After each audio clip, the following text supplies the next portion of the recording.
Joining me now is a former football great turned restaurateur, owner of Lamaro's Hotel in South Melbourne, Paul Dimattina. So good to have you in the studio, and you're back in business. How is business? We saw you so often through Victoria's prolonged lockdown, and now you finally can operate. It's good to be back open. Yeah, we're going okay. It's I mean, we've got a lot of ground to claw back, obviously, but you know, the community and the support from the public's been fantastic. So, I mean, obviously I had a bit more of a voice and a bit of a public profile through that, so that's no doubt helped us. But, yeah, we've bounced back reasonably quickly. Still a lot of ground to make up. It's still very quiet, though, in parts of the city, particularly the CBD. Do you think there's still going to be a lot of cafes and restaurants that will go out of business, particularly when JobKeeper stops early next year? 100%, yeah. There's worse to come. I mean, obviously people have been locked away for so long, they're rapt to be back out again and back out socialising, seeing their friends. I suppose the hardest thing at the moment is trying to tell people you've got to go home. They don't want to go home. They're actually really sick and tired of being in their own house. So, I mean, the biggest thing that's probably scary as well is just seeing how many vacant tenancies there are, whether it's Clarendon Street, South Melbourne, Chapel Street, South Yarra, Lygon Street, St Kilda. A lot of the main streets have been decimated. It's pretty sad to see. That's it. Those bustling boulevards in Melbourne are not what they used to be. Hopefully they will come back. Now, you did become a voice for the industry. How has the reaction been to you?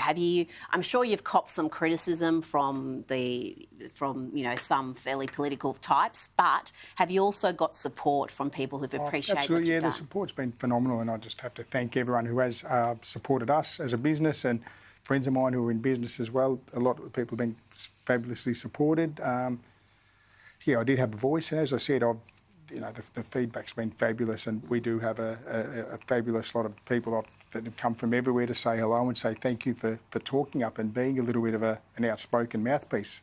Well, you're a former football star, so you're used to adulation, particularly in this town. It's a religion, footy. Is it like your glory days with the Western Bulldogs right now? The fans coming through the door and... Yeah, we're getting a lot of people through the door, and a lot of people saying, thank you for... But don't forget, there was also the other side of it when you're on the football field, some of the vile stuff you hear thrown over the fence, and no doubt, I've seen what people have written and what people have said about me. I couldn't care less, like me or loathe me, I am who I am. And I'll speak passionately about business. I'll speak passionately for my staff and everyone that missed out through that time. It was tough. It was hard. You're trying to make sure there's... people forget Australia had more work holiday visas than anywhere else in the world, and a lot of those people are gone. So we're suffering at the moment in our industry from a dearth of staff, a dearth of good staff. Absolutely. We want to employ people. We want people to work, and it's really hard getting them at the moment. It is. I've spoken to a few restaurateurs, and you think there'd be far more people than jobs, but they're struggling to fill their kitchens in particular. Struggling to get chefs, struggling to get floor staff, and struggling to get quality staff, absolutely. Now, what about your health?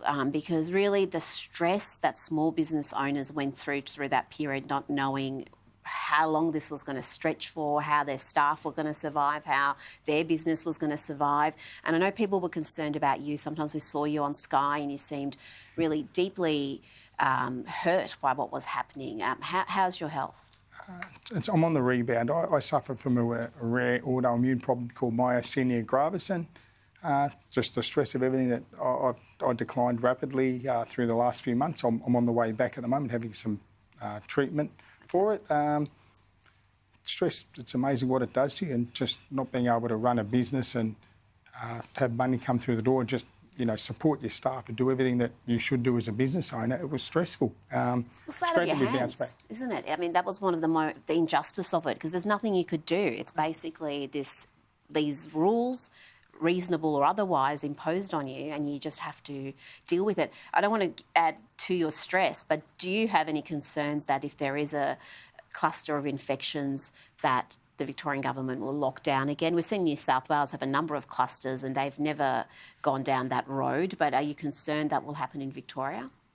Yeah, I am, absolutely we are. Hopefully it doesn't happen again. I just got off the phone on my way here from a mate who's in Hong Kong, and obviously restaurants have to close at 6 o'clock at night, and you see what's happening in Hong Kong right now.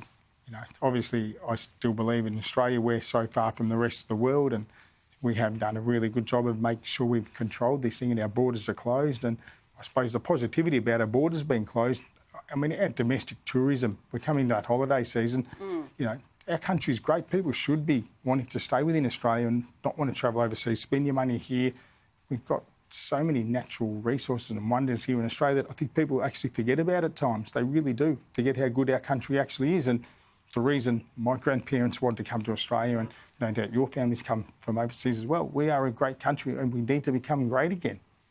I love that. Yeah, we do need to become great again. It is an opportunity when you've hit rock bottom to Absolutely. I mean, generally, normally for us in business here in Victoria and Melbourne especially, it dies away. But really, we should have, you know, people from Sydney, Queensland who want to come to Victoria and especially Melbourne and support, you know, the Australian economy. Absolutely. You know, friends of mine who are going to go, whether it's Queensland, wherever they go, Tasmania. We forget how great our country actually is. And I think that's one great thing with our borders being closed, not being able to travel overseas and whatever it is for the next maybe 6-12 months. It's fabulous. Fabulous for our Australian economy to rebound within ourselves, with each other, supporting each other.